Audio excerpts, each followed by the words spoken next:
Hello दोस्तों, स्वागत है। एग्जाम्स नजदीक हैं और डेटाबेस मैनेजमेंट सिस्टम्स यानी डीबीएमएस थोड़ा टेंशन दे रहा है। तो चिंता की कोई बात नहीं, बिल्कुल सही जगह पर है सब।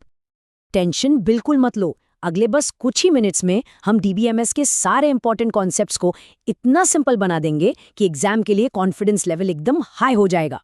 तो रेडी हो जाइए। ओके, तो शुरू करते हैं। सबसे पहले ये समझना जरूरी है कि आखिर ये डीबीएमएस है क्या चीज, इसकी जरूरत ही क्यों पड़ी। लेट्स स्टार्ट फ्रॉम स्क्रैच, बिल्कुल बेसिक से। सबसे पहला सवाल, डेटाबेस क्या होता है?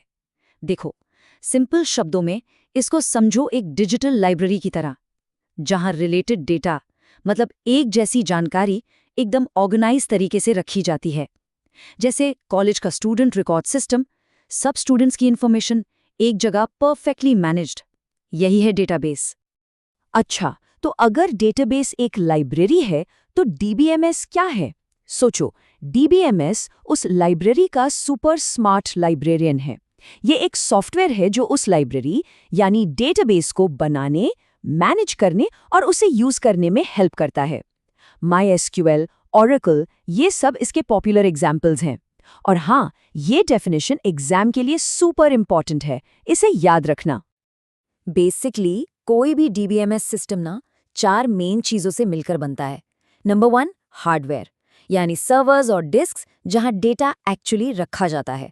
नंबर 2, सॉफ्टवेयर मतलब डीबीएमएस एप्लीकेशन खुद।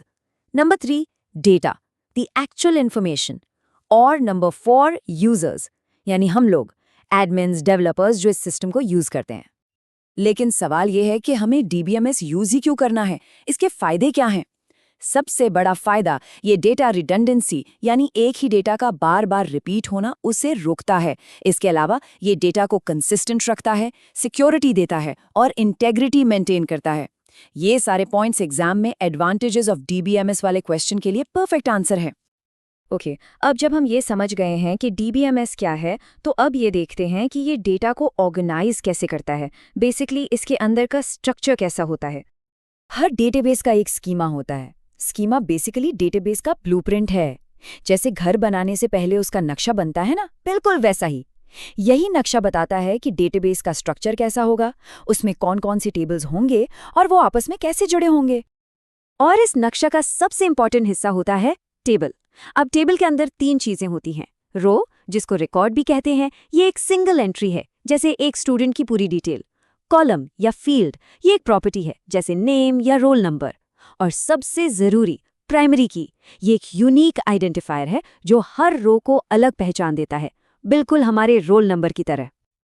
अब एक इंटरेस्टिंग कॉन्सेप्ट है कि डीबीएमएस डेटा को अलग अलग लोगों को अलग अलग तरीके से दिखाता है। इसके 3 व्यूज होते हैं। पहला है एक्सटर्नल व्यू, ये वो है जो एंड यूजर को दिखता है, बस काम की इंफॉर्मेशन, जैसे हमारा स्टूडेंट प्रोफाइल। फिर आता है कंसेप्चुअल व्यू, ये डिजाइनर्स व्यू है, जिसमें पूरे डेटाबेस का स्ट्रक्चर, सारे टेबल्स और उनके रिलेशनशिप्स दिखते हैं। और जो तीसरा व्यू है वो है इंटरनल व्यू, ये है फिजिकल लेवल, मतलब डेटा असल में हार्ड डिस्क पर कैसे स्टोर हो रहा है। तो बेसिकली एंड यूजर को इस टेक्निकल डिटेल से दूर रखा जाता है और इसी कॉन्सेप्ट को कहते हैं data abstraction. Simple, right? Okay, so अब तक हमें पता चल गया कि डेटाबेस क्या है, कैसे ऑर्गेनाइज होता है, पर इससे बात कैसे करें, इसे कमांड्स कैसे दें? वेल, उसके लिए एक स्पेशल लैंग्वेज है, SQL।